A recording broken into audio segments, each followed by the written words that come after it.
नमस्कार दोस्तों, स्वागत है आप सभी का cryptography and network security video lecture series में। पिछले लेक्चर में हमने बात की थी सिक्योरिटी मैकेनिज्म्स की। हमने सिक्योरिटी मैकेनिज्म और सिक्योरिटी अटैक्स जो है वो डिटेल में डिस्कस किए थे और आज हम डिस्कस करने वाले हैं सिक्योरिटी सर्विसेज। तो चलिए स्टार्ट करते हैं। देखिए, सिक्योरिटी सर्विसेज में फर्स्ट जो है वो है ऑथेंटिकेशन। ऑथेंटिकेशन की पहले फॉर्मल डेफिनेशन हम देखते हैं। The assurance that the communicating entity is the one that is claim to be. ठीक है, इट मीन्स जो दो यूजर एक दूसरे से कम्युनिकेट कर रहे हैं वो दोनों ऑथेंटिकेटेड यूजर होने चाहिए। फॉर एग्जाम्पल, अगर जैसे आप ईमेल अगर ओपन करते हैं तो उसमें आपका ऑथेंटिकेशन क्या होता है, आपका ईमेल आईडी एंड पासवर्ड। ठीक है, तो जैसे ही आप अपने आप को ऑथेंटिकेट करते हैं तब फिर आपको एक्सेस परमिशंस मिलती है कि हाँ अब आप उस मेल आईडी को यूज कर सकते हैं। ठीक है, सिमिलर टू बैंक, अगर आपका बैंक में अकाउंट है इट मीन्स आप ऑथोराइज्ड यूजर हैं उसकी सर्विसेज को उपभोग करने के लिए। ठीक है, मीन्स अगर आप एटीएम यूज करने जा रहे हैं, ठीक है, तो एटीएम अगर जब आप यूज करेंगे कुछ ट्रांजेक्शन आपने ऑनलाइन किया कुछ ट्रांजेक्शन, तो एक ओटीपी जनरेट होगा जो आपके मोबाइल पे आएगा और जब आप वो ओटीपी सबमिट करेंगे तब आप ऑथेंटिकेटेड यूजर होंगे। मीन्स अब आप वो सर्विसेज यूज कर सकते हैं। ठीक है, हर कोई जो है वो उस सर्विस को यूज नहीं कर सकता जब तक कि वो ऑथोराइज्ड यूजर ना हो। ठीक है, तो यहाँ पर दो एंटिटी के कम्युनिकेशन के बीच में सबसे फर्स्ट जो प्रायोरिटी होती है वो होती है ऑथेंटिकेशन की, कि अगर कम्युनिकेशन स्टार्ट कर रहे हैं दो एंटिटी तो वो ऑथेंटिकेटेड एंटिटीज होनी चाहिए। ठीक है, तो अब जब भी हम ऑथेंटिकेशन की बात करते हैं तो यहाँ पर दो कैटेगरी होती है। फर्स्ट होती है peer entity authentication and second होती है डेटा ओरिजिन ऑथेंटिकेशन। अब देखिए, पीयर एंटिटी ऑथेंटिकेशन, तो पीयर एंटिटी की बात कर रहे हैं तो जब हम दो कनेक्शन की बात कर रहे हैं, लॉजिकल कनेक्शन की बात होती है इसमें। ठीक है, जब भी हम बात करते हैं पीयर एंटिटी कनेक्शन की ऑथेंटिकेशन की तो यहाँ पर हम बात करते हैं लॉजिकल कनेक्शन की। इट मीन्स यहाँ पर जो हम ट्रांसमिशन हो रहा है, जो चैनल है वो क्या है, कनेक्शन ओरिएंटेड है, दोनों एंटिटी जो है वो कनेक्टेड है। ठीक है, तो ये लॉजिकल कनेक्शन की जब बात की तो अभी जो मैंने एक्सप्लेन किया आपको कि दोनों यूजर जो है वो ऑथेंटिकेटेड यूजर होने चाहिए अगर उनके बीच में कुछ भी ट्रांसमिशन स्टार्ट हो रहा है तो। ठीक है, एंड सेकेंड होता है डेटा ओरिजिन ऑथेंटिकेशन। तो जब हम कनेक्शन लेस की बात करते हैं, ठीक है, कनेक्शन लेस के केस में आता है data origin authentication. It means what, कि अगर मान लो इस केस में क्या होगा कि जहां से डेटा ओरिजिन हुआ मीन्स सेंडर ने डेटा सेंड किया, तो सेंडर जो डेटा सेंड कर रहा है, जहां से सेंड हो रहा है डेटा, वो ऑथेंटिकेटेड यूजर है कि नहीं, मीन्स डेटा जहां से सेंड हो रहा है वो ऑथेंटिकेटेड डेटा है कि नहीं। तो ये कैसे पता पड़ेगा कनेक्शन लेस के केस में, तो वहां पर यूज होता है डेटाग्राम। ठीक है, तो हमेशा डेटाग्राम को चेक करेंगे। ठीक है, तो ये होता है आपका डेटा ओरिजिन ऑथेंटिकेशन, कि जहां से डेटा स्टार्ट हुआ है सेंड होना, वो डेटा जो है सेंड हो रहा है वो ऑथेंटिकेटेड डेटा है कि नहीं, ऑथेंटिकेटेड यूजर ने सेंड किया है कि नहीं। ठीक है, देन उसके बाद आता है next second security services, access control. ठीक है, तो एक्सेस कंट्रोल फॉर्मल डेफिनेशन देखेंगे, the prevention of unauthorized use of a resource. ठीक है, जैसा कि अभी मैंने एक एग्जांपल बताया था आपको बैंक का, कोई भी अनऑथोराइज्ड यूजर जिसका वहां बैंक में अकाउंट नहीं है, क्या वो बैंक की सर्विसेज यूज कर सकता है? नहीं कर सकता। ठीक है, तो यहाँ पर access control means authorized user को ही सारी सर्विसेज को एक्सेस करने का राइट होता है। जो अनऑथोराइज्ड यूजर होते हैं वो सर्विस को एक्सेस नहीं कर सकते। ठीक है, मीन्स जो चैनल पे जितने भी रिसोर्सेज अवेलेबल है वो उसको एक्सेस नहीं कर सकते हैं। तो नेक्स्ट सिक्योरिटी सर्विस है डेटा कॉन्फिडेंशियलिटी। तो confidentiality meaning what, the protection of data from unauthorised disclosure. ठीक है, मीन्स अगर दो पर्सन आपस में कम्युनिकेट कर रहे हैं तो थर्ड पर्सन ना तो उन्हें वॉच कर पाए, ना उनकी, सपोज हमने एक एग्जांपल लिया था टेलीफोनिक कन्वर्सेशन का प्रीवियस लेक्चर्स में, तो उसमें हमने देखा था कि अगर दो पर्सन टेलीफोनिक कन्वर्सेशन कर रहे हैं तो थर्ड पर्सन उनकी बातें ना सुन पाए। तो वैसा ही यहाँ पर होता है कि अगर दो पर्सन कम्युनिकेट कर रहे हैं चैनल के थ्रू, कुछ मैसेज ट्रांसमिट कर रहे हैं एक दूसरे को, तो उस केस में उनकी उस मैसेज की कॉन्फिडेंशियलिटी जो है वो मेंटेन होनी चाहिए, कोई थर्ड पर्सन उस मैसेज को कैप्चर न कर पाए, रीड न कर पाए। तो देखिए यहाँ पर इसमें अगेन कैटेगरीज है। फर्स्ट है कनेक्शन कॉन्फिडेंशियलिटी। ठीक है, तो कनेक्शन कॉन्फिडेंशियलिटी के केस में क्या होगा कि अभी हमने देखा था जब प्रीवियस फर्स्ट जो ऑथेंटिकेशन देखा था उसमें भी कनेक्शन की बात हुई थी, पीयर एंटिटी ऑथेंटिकेशन। तो जब भी दो ऑथेंटिकेटेड पर्सन जो है कम्युनिकेट कर रहे हैं, तो उनका डेटा भी क्या होना चाहिए, कॉन्फिडेंशियलिटी मेंटेन करने वाला होना चाहिए। मीन्स आपका जो कनेक्शन है, जो कनेक्शन स्टैब्लिश हुआ है ए और बी के बीच में, ठीक है, फॉर एग्जाम्पल ये ए और बी कम्युनिकेट कर रहे हैं, तो ये जो कनेक्शन स्टैब्लिश हुआ है, ये जो चैनल है, ठीक है, ये सिक्योर चैनल होना चाहिए। तो यहाँ पर जो भी डेटा ट्रांसमिट हो रहा है वो कॉन्फिडेंशियल, उसकी कॉन्फिडेंशियलिटी जो है वो मेंटेन होनी चाहिए। तो दिस इज कनेक्शन कॉन्फिडेंशियलिटी।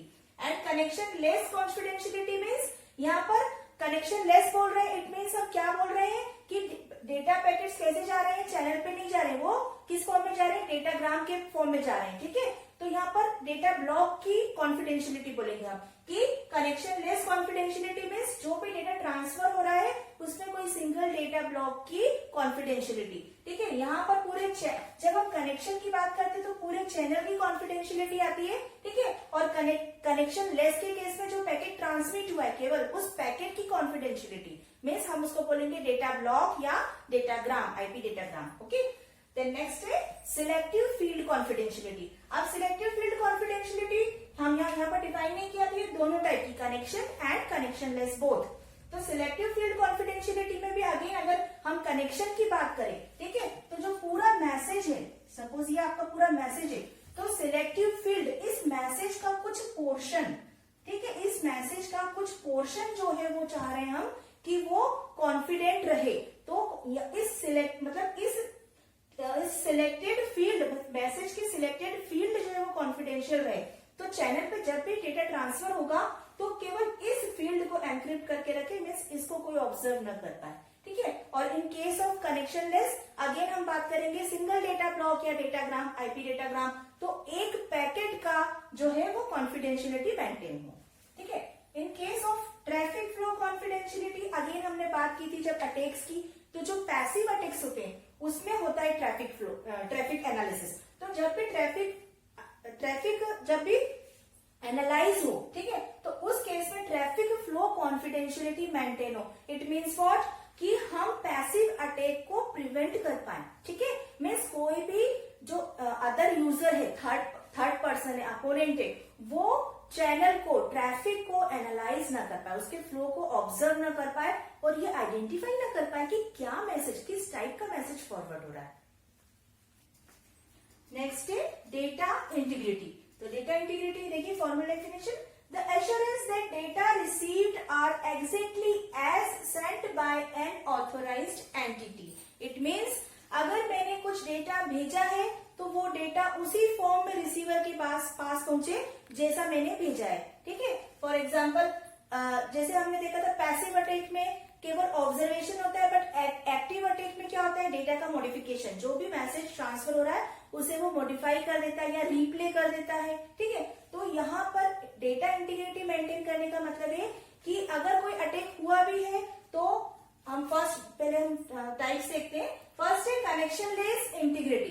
तो कनेक्शन लेस इंटीग्रिटी की जब बात कर रहे हैं, हम कनेक्शन लेस बोल रहे हैं, यहाँ पर हम सिंगल डेटा ब्लॉक की बात कर रहे हैं, ठीक है। तो ये हमेशा ध्यान रखिए, जब भी कनेक्शन बोलते हैं तो पूरे चैनल की सिक्योरिटी की बात होती है, और कनेक्शन लेस के केस में केवल एक सिंगल ब्लॉक की बात होती है, एक डेटाग्राम की बात होती है। तो यहाँ पर कनेक्शन लेस इंटीग्रिटी बोल रहा है, मीन्स अगर एक सिंगल डेटा ब्लॉक ट्रांसफर हो रहा है तो उसकी एक्यूरेसी मेंटेन करके रखना, मीन्स उस डेटा ब्लॉक को जैसा सेंडर ने भेजा है एज इट इज वो रिसीवर को रिसीव हो, without any modification, without any alteration, without any replay, okay. And second है कनेक्शन इंटीग्रिटी विदाउट रिकवरी, ठीक है। इट मीन्स अब यहाँ कनेक्शन की बात करें, मीन्स पूरे मैसेज की, जो पूरे चैनल पे जितने भी मैसेज, जितने यूजर जितने भी मैसेज भेज रहे हैं वो सभी क्या होने चाहिए, उनकी एक्यूरेसी मेंटेन होनी चाहिए। बट यहाँ पर विदाउट रिकवरी बोल रहा है, इट मीन्स अगर अटैक हुआ, कुछ मॉडिफिकेशन हुआ, अल्टरेशन हुआ, तो यहाँ पर वो रिकवर नहीं हो पाएगा, ठीक है। And in case of connection integrity with recovery, it means what, channel पे जितने भी यूजर मैसेज ट्रांसमिट कर रहे हैं उन सब के मैसेज की इंटीग्रिटी को मेंटेन करना विद रिकवरी। अगर मॉडिफिकेशन हुआ है, अल्टरेशन हुआ है, कुछ इंसर्ट हुआ है उस मैसेज में एक्स्ट्रा डेटा, या फिर रिप्ले अटैक हुआ है, तो इन सब के केस में क्या हो, रिकवरी पॉसिबल हो, means original message as it is मिल जाए वापस। द नेक्स्ट है सिलेक्टिव फील्ड कनेक्शन इंटीग्रिटी। तो सिलेक्टिव फील्ड में देखिए दोनों है, selective field connection and selective field connectionless integrity. तो सिलेक्टिव फील्ड की हम जब बात करते हैं तो हम पूरे मैसेज की इंटीग्रिटी की बात नहीं कर रहे, हम उस मैसेज के कुछ पोर्शन की बात कर रहे हैं। तो उस पूरे मैसेज के उस पोर्शन को हमें क्या करना है, एक्यूरेट, उसकी एक्यूरेसी को मेंटेन करना है। मीन्स जैसा सेंडर ने भेजा है वो विदाउट एनी अल्टरेशन रिसीवर को मिले। तो जब कनेक्शन की बात कर रहे हैं तो जितने भी यूजर्स हैं उस चैनल पे डेटा ट्रांसमिट कर रहे हैं, हम सबकी बात कर रहे हैं। और जब कनेक्शन लेस की बात कर रहे हैं तो हम एक सिंगल डेटा ब्लॉक की बात कर रहे हैं। ठीक है, तो ये है आपका डेटा इंटीग्रिटी। नेक्स्ट है non repudiation, provides protection against denial by one of the entities involved in the communication. It means अगर A ने कुछ डेटा ट्रांसमिट किया है तो वो बाद में डिनाई नहीं कर सकता कि मैंने ये डेटा ट्रांसमिट नहीं किया है। वैसे ही B ने अगर कुछ डेटा रिसीव किया है तो वो ये बिल्कुल नहीं बोल सकता कि मुझे ये डेटा मिला ही नहीं है। ठीक है, तो यहाँ पर दो टाइप के प्रूफ होते हैं। फर्स्ट होता है नॉन रेपुडिएशन ओरिजिन, मीन्स अगर सेंडर ने कुछ डेटा सेंड किया है, मैसेज सेंड किया है, तो उसके लिए एक प्रूफ होता है जिसे हम बोलते हैं non repudiation origin. It means आपने ये मैसेज सेंड किया है, this is the proof of that this message has been send. And second होता है नॉन रेपुडिएशन डेस्टिनेशन, ये भी एक प्रूफ है कि रिसीवर को ये डेटा रिसीव हुआ है। वो डिनाई नहीं कर सकते कि मुझे ये मैसेज मिला ही नहीं या ए ने ये मैसेज सेंड किया ही नहीं। ठीक है, तो ये दो प्रूफ होते हैं नॉन रेपुडिएशन के केस में। मीन्स कोई भी एंटिटी, चाहे वो सेंडर हो चाहे रिसीवर हो, वो दोनों ही अपनी एक्टिविटी से डिनाई नहीं कर सकते हैं। तो ये थी सिक्योरिटी सर्विसेज जो हमने डिस्कस की डिटेल में। तो आज हमारा OSI आर्किटेक्चर का तीनों जो हमने पार्ट देखे थे, security attacks, security mechanism and security services, ये यहाँ कंप्लीट हुए। तो नेक्स्ट वीडियो लेक्चर में फिर मिलेंगे, तब तक के लिए धन्यवाद।